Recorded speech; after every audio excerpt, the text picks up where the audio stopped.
جب آپ کے اوپر کسی کا قرض ہو، آپ پریشان ہو، آپ کسی مصیبت کے اندر پھنسے ہوئے ہو اور آپ کے نکلنے کا کوئی راستہ بالکل بھی نہ ہو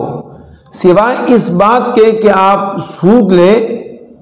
اور اس سے اپنی مشکل کو آسان کر دیں، جس کو شریعت کی اصطلاح میں ضرورت شدیدہ کہا جاتا ہے، تو آپ کے لیے سود لینا بھی صحیح ہے، جائز ہے۔ سود کیا ہے؟ ایک ایسا خطرناک گناہ ہے جس کے متعلق اللہ رب العزت کا ارشاد ہے کہ جو کوئی سود لے گا گویا کہ وہ آدمی میرے سے جنگ کرے گا۔ اللہ رب العزت نے صاف الفاظ میں منع فرمایا، یا ایھا الذین آمنوا لا تأکلوا الربا اضعافا مضاعفا واتقوا اللہ، اللہ سے ڈرو اور سود کبھی بھی مت کھاؤ۔ لیکن اگر آپ ایسی مصیبت پریشانی کے اندر ہو کہ اس کے بغیر آپ کا گزارا نہیں، ایک تو یہ کہ آپ کے عزت نفس کے اوپر بات آتی ہے،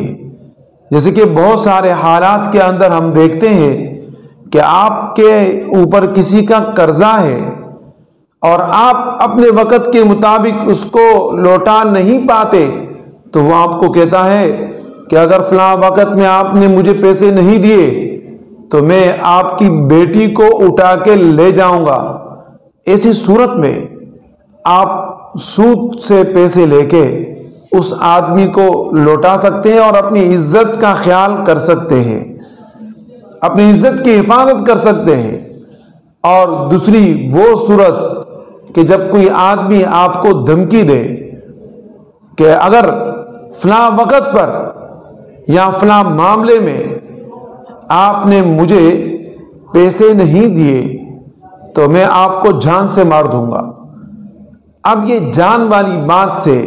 شریعت نے آپ کو اجازت دے دی کہ یہ ایک ضرورت شدیدہ ہے،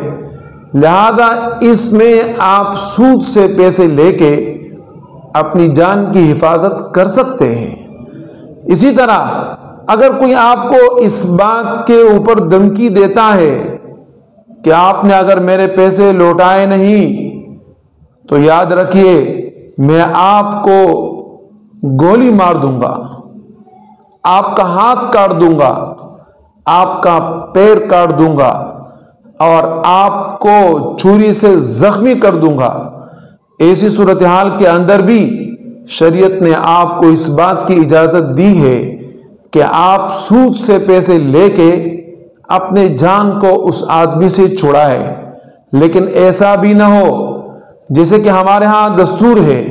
کہ کسی آدمی کے پاس کھانے پینے کے پیسے نہیں ہوتے، کپڑے جو اعلیٰ قسم کے اس کو چاہیے وہ نہیں ہوتے، تو وہ آدمی اس کو ضرورت شدیدہ میں شامل کر کے جا کے سود کرتا ہے یا لون کا پیسہ لیتا ہے۔ یہ کسی صورت میں بھی جائز نہیں، بلکہ یہ اللہ رب العزت سے جنگ کرنے کے مترادف ہے، لہذا اپنے آپ کو ایسی صورتحال سے بچائیں اور محفوظ رکھیں۔